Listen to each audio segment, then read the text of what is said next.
Hi, I'm Kevin. And I'm Heather. And today we got something amazing happen in the Goin Batty kitchen. We are making a Dijon peppercorn pork tenderloin. Ooh, that sounds good. Here we go.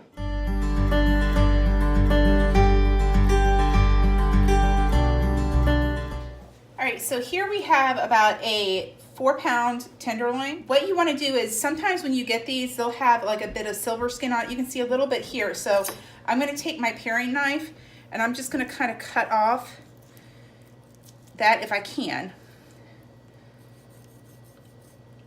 And I'm going to take off some of the fat too, because this isn't going to be cooking for a real long time, so it's not going to dry out. So we're going to try to get a little bit of this like right here.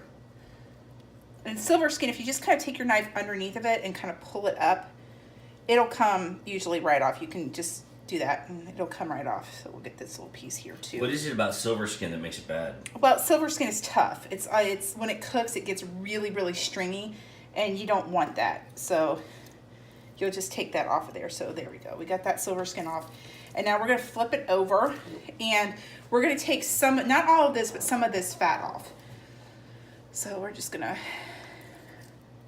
go through that, because you want to keep some fat on because fat is flavor. And but we just don't need all of this, so we're going to take some of that off. The next thing we're going to do is we're actually going to split this in half. It's called butterflying it, and you want a relatively long knife, but you don't want it to be like your chef's knife where it's really, really thick. So what you're going to do is you're going to find, actually, this one's pretty uniform all the way around, but sometimes there's a smaller edge and sometimes there's a bigger edge, but you're just going to kind of go halfway in the middle, and you're going to use like one stroke. You don't want to like hack away at it like this, and you can see it's gone pretty far through. So we're going to just pull it through, and you always want to make sure that your knives are really sharp, but make sure your hand is on the top of it and that you're kind of moving the knife not to where you can cut yourself. So what we're trying to do is we're going to get almost all the way through this, but not quite.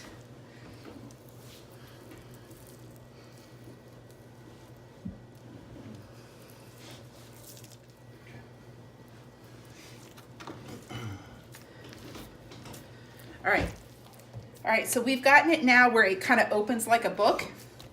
And so what we're going to do is we're going to take actually I'm going to wash my hands first, because I'm going to be touching the mustard and the salt and pepper, and you don't want to contaminate your stuff. No cross-contamination here. Nope. Hot soapy water.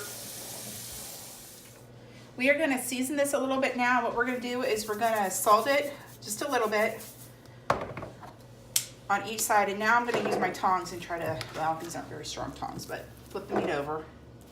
Hey, those tongs were dollar store tongs. Yep, and then we're going to salt this side a little bit too. Then we're going to flip it back, because like I said, I want to keep my hands relatively clean now so that I'm not touching meat and then touching something else. All right, so we're going to take, this is just Dijon mustard. There you go. And we got this at Aldi. Any kind will work. And you're just going to squirt it on here. Nice. And then you're going to take your brush and just kind of brush it. So you really have to like Dijon mustard, or does it cook kind of within? It kind of makes a sauce with it, because what you're going to do is you're going to mix it with some red wine, and it's going to cook in, and it's going to kind of make a sauce. So what we're going to go ahead and do now, since we've got this side mustard already, we're going to take our cracked black pepper, and we're going to put a bunch of it on here.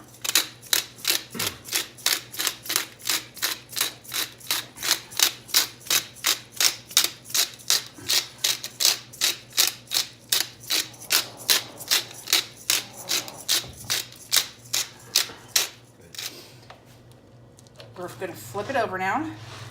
Actually, what I'm going to do is I'm going to fold it up, so that way we don't lose all of our mustard and our pepper. So we're just going to do this side now.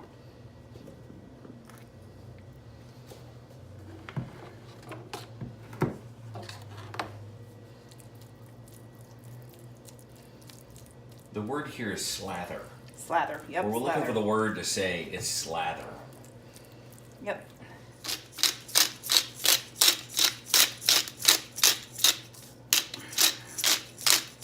So this is my brand new cast iron, and I'm going to use this tonight, and we're going to put just a little bit of oil in there. And I've already have it on like a medium heat, and we're just going to let that oil kind of heat up a little bit.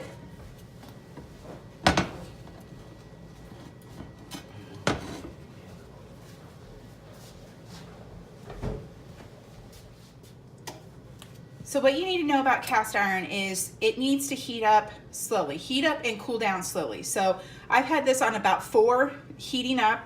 It's relatively warm right now. You can turn the heat up as you're cooking it, but don't just put it on a roaring hot burner. It's bad for the pan, and you also don't want to cool it down really quickly either. Like, you don't want to put it in like water or anything, because it will actually crack your cast iron. So what we're going to do is we're going to take our pork, and we're going to put it in the pan. And you can hear that's when it hits a pan and it starts making that noise, that means that you got your heat up good enough. So we're going to actually turn our heat up a little bit to get that sear on the meat. All right, so one of the great things about cast iron is cast iron will tell you when you're ready to flip something over. If it sticks, it's not ready to move. A well-seasoned cast iron pan will tell you, because if your cast iron pan is not seasoned well, everything will stick. But I just seasoned this, so we'll see if I seasoned it right. And we're going to see. All right. Oh, yeah.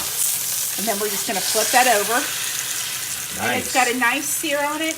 Now, with cast iron, like, I guess the myth is that it heats. All right, so one of the myths with cast iron is that it heats evenly all around, and that's actually not true. What it is a great conductor of heat, so you're gonna have really good heat in those pans. And that's why when you get things that are brown in a cast iron pan, they've got that real crispy kind of crust on them. So that's why we're using this with our pork. So you're going to cook this pork for about 10 minutes. What you're wanting to look for is an internal temperature of about 155, because you're gonna let it rest and it'll come up to 165 when it rests, and that is safe to eat zone. Like 155 is not safe to eat, you can pull it right out of the pan, but 165 once it rests, and we're gonna actually put ours in an oven that's at 170 degrees while I make the sauce, so that'll continue to help it get to where it needs to be. I have a question. Yes. How did you get to be so beautiful? I don't know, it's just good genes.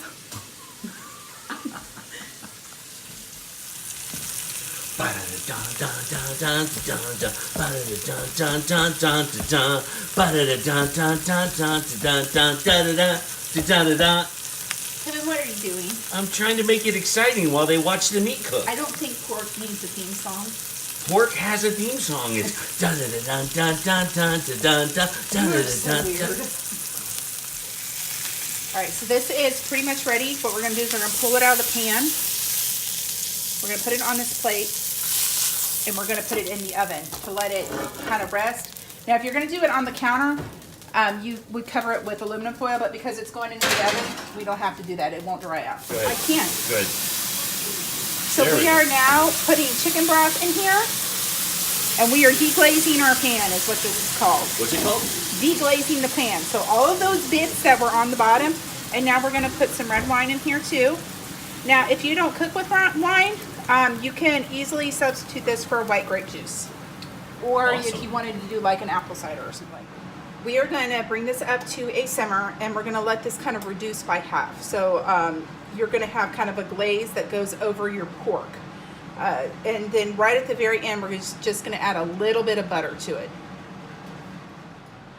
Another thing you need to know about cast iron is cast iron doesn't do well with things that are really acidic. Now, I made a sauce that has wine in it, and that wine is acidic, but I cut it with the chicken broth. Now, if you were making like a spaghetti sauce with tomatoes in it, don't make it in cast iron. It can pit your thing, it can take your seasoning off your pan. That's better to do in something like stainless steel. But for this, just because it's not going to be in there that long, it's not going to be cooking like all day like you do like a usual like spaghetti sauce. It's not going to be in there long enough to really mess with my cast iron. So we're just going to let it simmer down and let it thicken up a little bit. We are now, it's reduced down to about half, and we're gonna put a couple of tablespoons of butter in this. I'm just gonna put that in there, and then we're gonna mix it up, and that'll give it kind of a little creamier, like mouth feel to it. And we're gonna add a little bit of salt and pepper to taste for it. All right, so we're gonna pour our sauce into this bowl. And then we're gonna just let our pan cool down and we'll clean it later. All right, so we're gonna go ahead and cut into our pork now.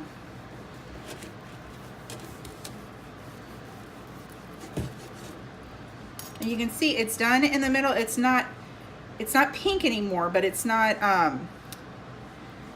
super dry all the way through. You don't want your pork to be super dry. You know, on the camera, it looks like it's pink, but it's not. It is cooked thoroughly. All right, so we got our veggies. They look awesome. We got our pork and our sauce on top of it. It's trial time. Here we go. Oh, yeah. That's good stuff. You can taste the wine in it. It's seasoned just right. The pork isn't overcooked. It melts in your mouth. I can cut it with a fork. Watch this. You want to try some, babe? Sure. There you go. What do you think? That's good. That's good That's real stuff. good. Yep. So, that is I'm chewing. very good. That is our Dijon peppercorn pork tenderloin. This is the bomb. This is a keeper. Guys, please like, subscribe, and comment. More updates as we go. Bye.